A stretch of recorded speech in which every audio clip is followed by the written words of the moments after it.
In the last lesson, we went through a pretty objective, high-level process that you can use to evaluate your market value based on your career experience, your skill set, the particular job that you're going to, the industry that you're pursuing a job in.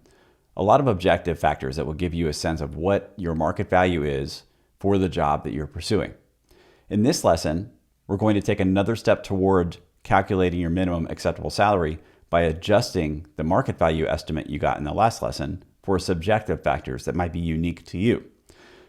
So this will be pretty quick, and I'm just going to go through a list of things that I think you might consider as you look at your market value estimate and then make small tweaks to it to get closer to your minimum acceptable salary. So let's take a look at a list of some things that I came up with that you might consider when making adjustments to your market value estimate to get closer to your minimum acceptable salary based on your own subjective criteria, your preferences, and how you feel about different aspects of this job and your current situation. First, how much do you enjoy this type of work?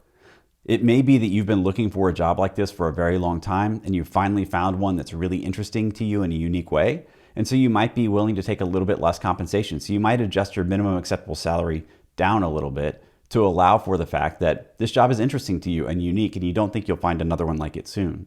On the other hand, maybe this job isn't particularly interesting to you, but out of necessity, you think that you should take it because it's a good stepping stone for you to a different part of your career that you're looking ahead down the road for. And so you might raise your minimum acceptable salary so that at least if you're going to take this job, you're compensated well enough that it's a little bit less painful than it might be otherwise. How painful is the commute? If you have to go into the office, how often do you have to do that? How long will you be driving? And how much time will that be taking away from you, your hobbies, your family, your friends, your leisure time? That could be really significant. And if you're spending a lot of time commuting to the job, then maybe you have to increase the minimum acceptable salary so that it offsets the fact that you're spending so much time in your car. This is kind of a big one, and it's your cost of living.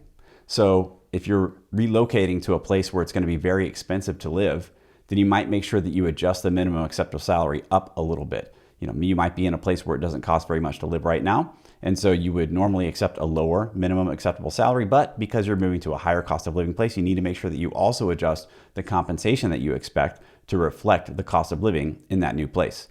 And on the other hand, if you're moving to a place where maybe you don't even have to go into the office, it doesn't matter, you're remote working, then you could reduce your minimum acceptable salary because you don't have to worry about the cost of living in the place where the company lives. It's important to account for how many alternatives you might have. So if you have other alternative opportunities that you could go to, maybe you're a little bit more selective and therefore you would require more minimum acceptable salary here. Or if you don't have many alternatives, you might be a little bit less selective and you might lower your minimum acceptable salary because you may not find another job like this for a while.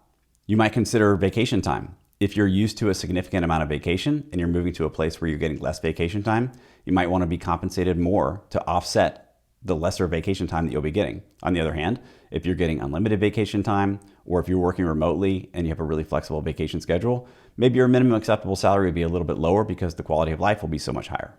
And the last few factors you might think about have to do with your current job, if you have one, and other compensation that might be coming your way if you leave that job. So this is your opportunity cost of leaving your current job. And that can include things like a sign-on bonus clawback. If you got a sign-on bonus and you've been there less than the time that's required for you to work there before the sign-on bonus is yours to keep, then you might have to pay some of it back and you might consider that. You might consider unvested equity. If you've got 3 or 4 years of equity and you've only vested 1 or 2 of them, then you might consider what the value of the equity is that you're leaving on the table to go to this new job and see if you can find a way to offset that in compensation at the new job. And you might consider pending bonuses that you have. A lot of times you'll earn a bonus in 1 year and then you won't actually get the bonus until the next year, but only if you're working at the company still, or there might be some kind of a shot clock on that. And so you might want to consider if you're going to have to leave money on the table if you leave the company.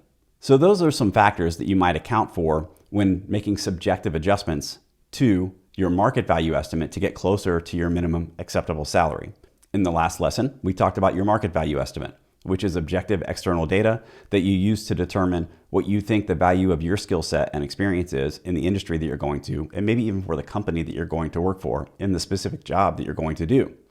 And that information is a good baseline that you can use to begin to move towards your minimum acceptable salary. In this lesson, we took subjective things like your current working conditions, what the new job situation will look like, the cost of living, And we found that you can make subjective tweaks to your market value estimate to get you closer to your minimum acceptable salary.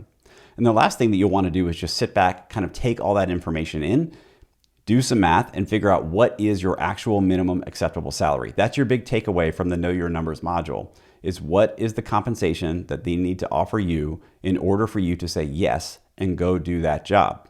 Hopefully this lesson will help you do that. And like I said, there's a spreadsheet that you can use that will help walk you through this. The math is not very complicated, but it might help you to do something more objective rather than feeling kind of overwhelmed by all the data that might be out there and the personal feelings that you have about this particular job, your current job, your situation, and life changes that you might be making right now.